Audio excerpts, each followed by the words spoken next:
Wow, this is really tight. Are you sure we are in the right place? This was the pin for my overlander. Said big rig friendly. I sure hope it opens up. More like big tree friendly. Backing out of here is gonna be a nightmare.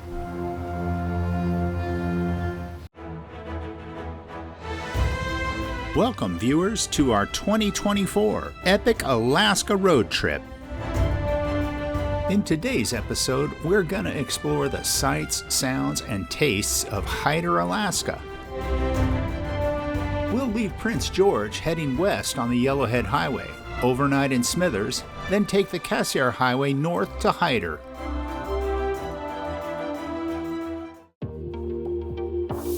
Another day, another adventure.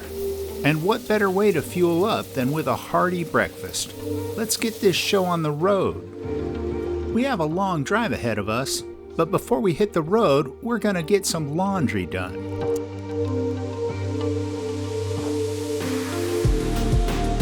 As we will be without laundry facilities for the next several nights, this is timely.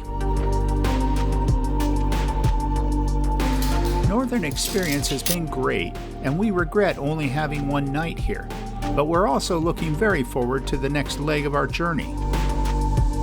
We'll grab gas here in Prince George. Who knows what the prices will be on the remote Cassiar Highway.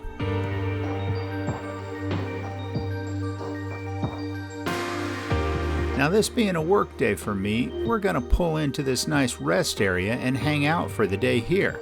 This is a great way to save money by not having to pay for an extra night at the RV park when you really only need the day.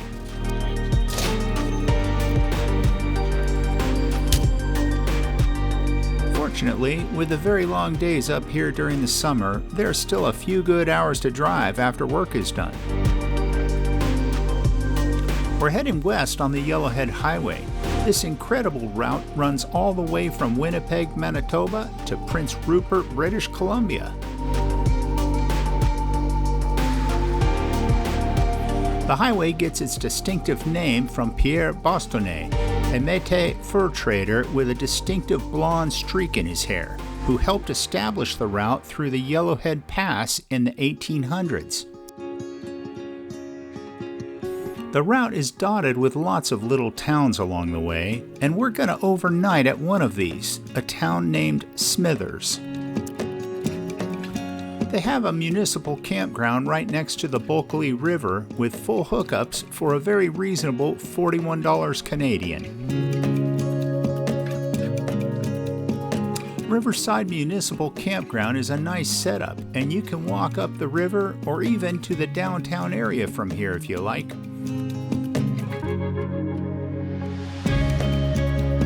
We reserved online as I was not sure how crowded this would be during our trip, but you can also just show up if you like. Tonight we're grilling some mai. It's one of our favorite types of fish to grill.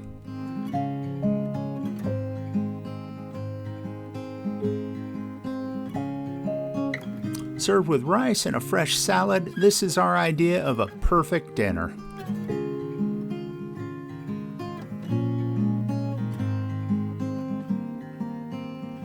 With full stomachs, let's go for a walk and explore the area.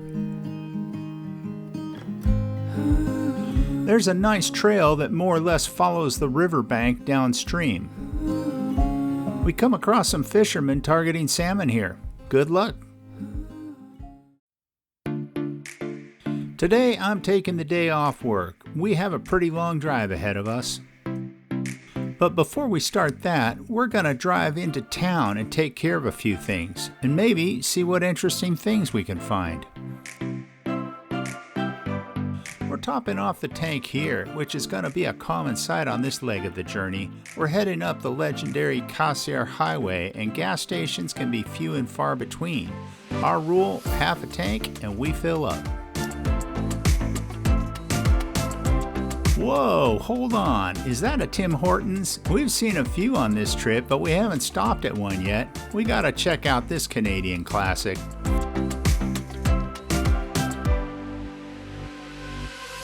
Think of it as a fancier fast food place, but with amazing donuts. We've heard good things about the coffee too, so let's see what the hype's all about. We'll be saving these for later. That hit the spot. The food was good for fast food, and the service was super quick, perfect for a quick meal on the road. Alright, time for some groceries. We always try to eat before hitting the store. We find that we make way better decisions when we're not shopping on an empty stomach.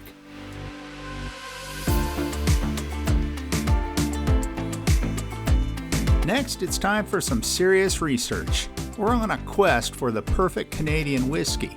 Let's see if this BC liquor store can help us with our mission.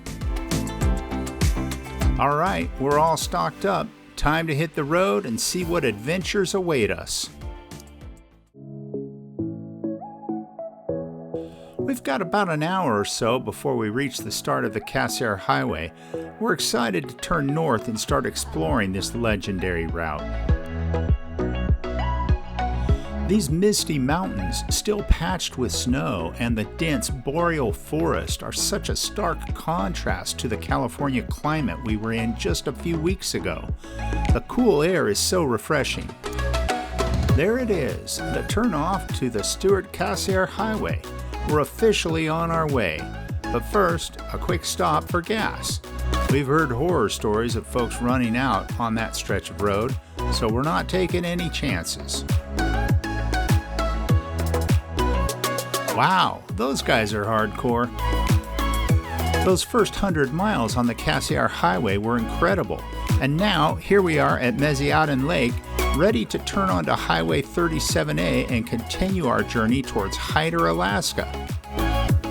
If you think California gas prices are bad, wait till you travel up here. We're officially in the land of premium fuel prices. But hey, it's all part of the adventure, right?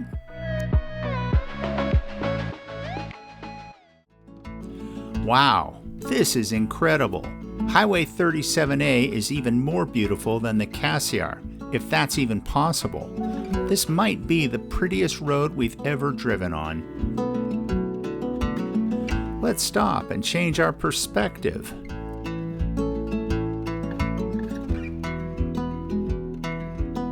Welcome to Highway 37A, a masterpiece of engineering carved through some of the most dramatic scenery in British Columbia. The towering peaks to the south, including Entrance Peak and Cornice Mountain, were sculpted by ancient glaciers, leaving behind a landscape of deep valleys, cascading waterfalls, and those ribbons of turquoise rivers.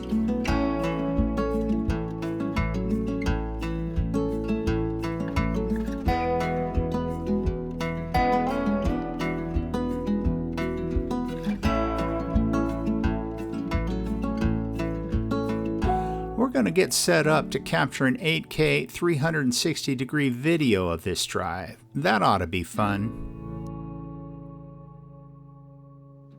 The road itself was built in the 1960s, opening up this remote region and connecting Stewart and Hyder to the Cassiar Highway. But even before the road, this area was a vital corridor for indigenous peoples and later for fur traders and prospectors seeking their fortunes in the gold rush.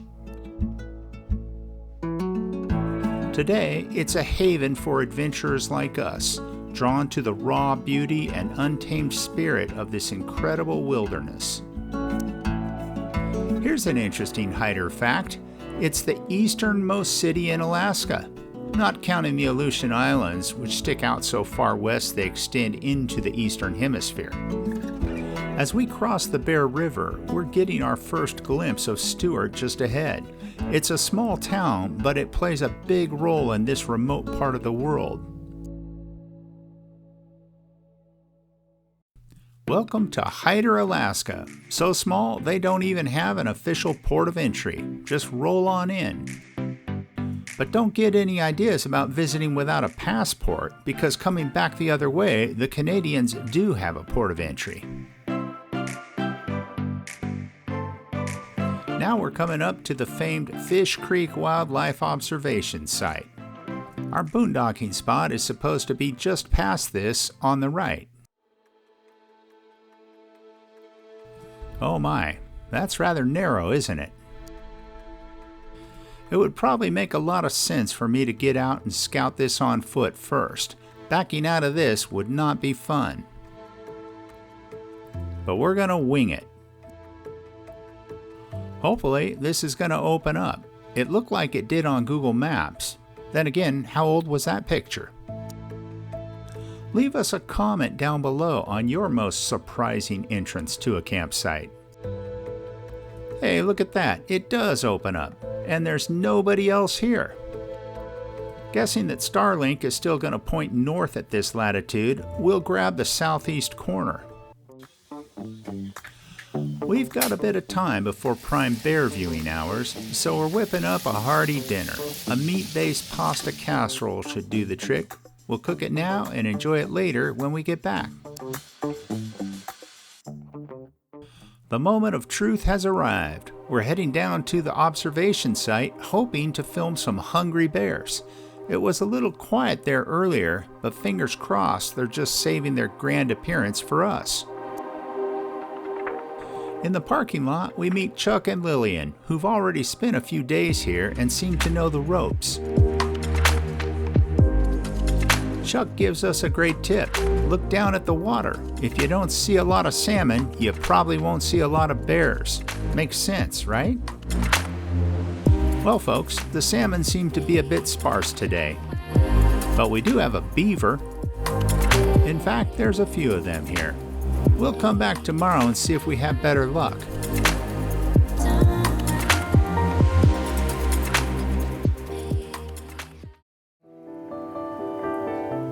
A new day dawns and a new adventure awaits. Today, we're venturing into the Salmon Glacier. It's a bit misty this morning with a hint of rain in the air, but that's not going to dampen our spirits. In fact, it might even make the experience more magical. As we make our way up to the glacier, we're actually following the path of the Salmon River. This powerful river originates from the glacier itself, carving its way through the valley. The journey to Salmon Glacier is about 23 miles from the Fish Creek observation area, and it's a bit of an adventure in itself. The road can be a bit bumpy at times, so be prepared for a bit of a roller coaster ride. But trust us, the destination is worth every bump. This area has a rich mining history, with the Grand Duke copper mine being the most prominent. It operated for 20 years, extracting vast amounts of copper from these mountains. Today the mine is closed, but its legacy remains.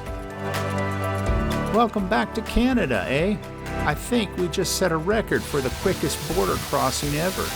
There must really trust folks around here. Maybe they just figure there's nowhere to run in this remote corner of the world.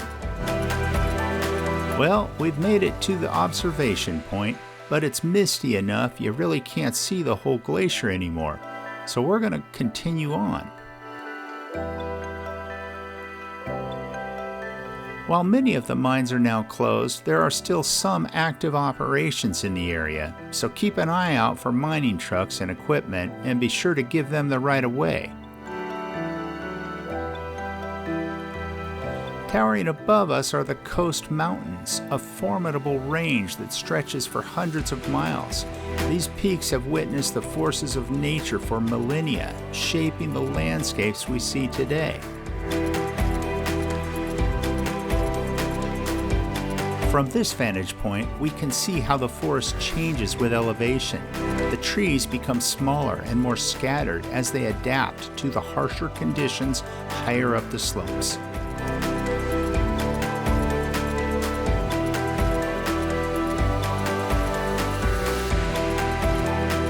We've spotted a few side roads that seem to lead closer to the glacier. We're tempted to explore, but we also know this is no place to get stuck.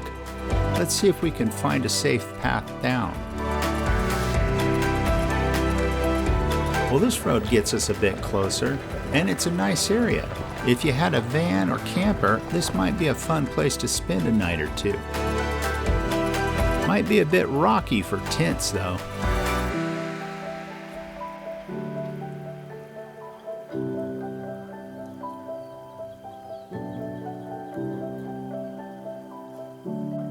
While we are closer to the glacier, it's still pretty far away.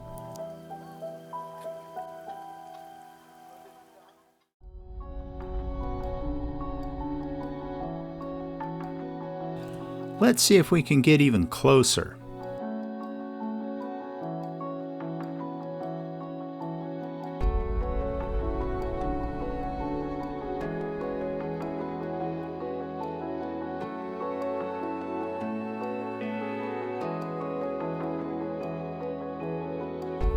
Now this road is promising.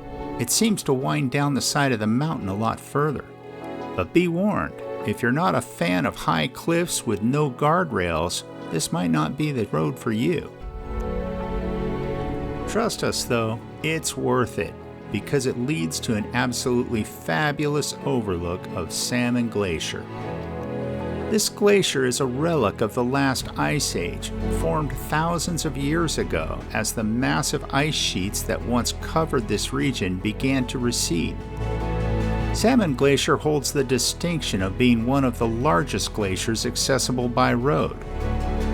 While Matanuska Glacier in Alaska might be slightly more accessible for walking on the ice itself, Salmon Glacier offers a unique and breathtaking experience with its stunning viewpoint and surrounding wilderness. Those deep cracks, called crevasses, are a dramatic display of the glacier's raw power. Even though it looks solid, the ice is actually flowing downhill, stretching and cracking as it goes. And notice that incredible turquoise blue color. That's the signature of glacial ice. It's so dense that it absorbs most colors of light, reflecting back only the blues and greens. It's like looking into the heart of a frozen sapphire. That dirt and debris might seem out of place, but it's a reminder that even this glacier is constantly interacting with its surroundings. Rockfall, wind, water, they all leave their mark.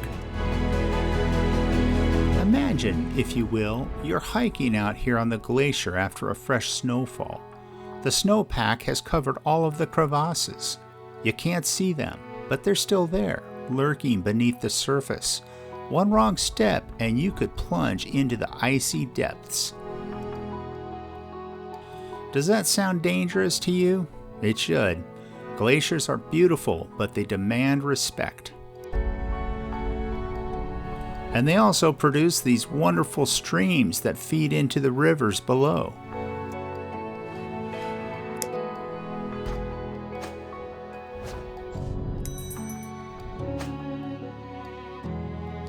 The rain is approaching, and though it's not supposed to be heavy, we don't want to be up here during a storm.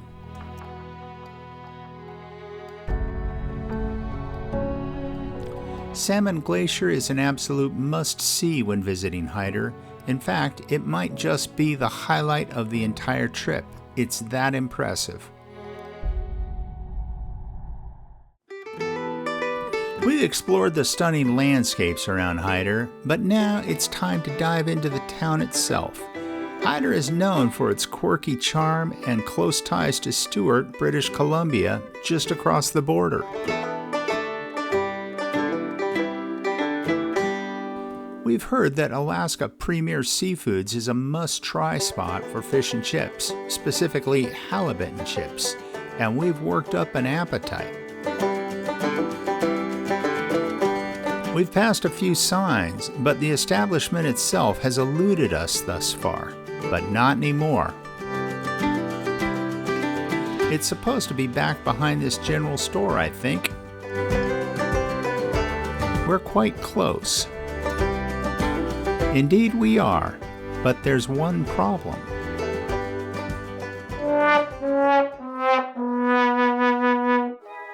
Well, so much for our halibut and chips. Looks like Alaska Premier Seafoods is closed. But hey, when in Hyder, do as the Hyderites do, right? Time to drown our sorrows and get Hyderized. That means a shot of Everclear, or something equally eye-watering. Wish us luck. To get Hyderized, we have to visit the place that coined the term, the famed Glacier Inn. Oh man, we're striking out. Well folks, here's to Jody, our gracious host and the current keeper of the Get Hyderized tradition. Her dad started this whole thing, so you know it's gotta be good, or at least memorable. The rules are simple.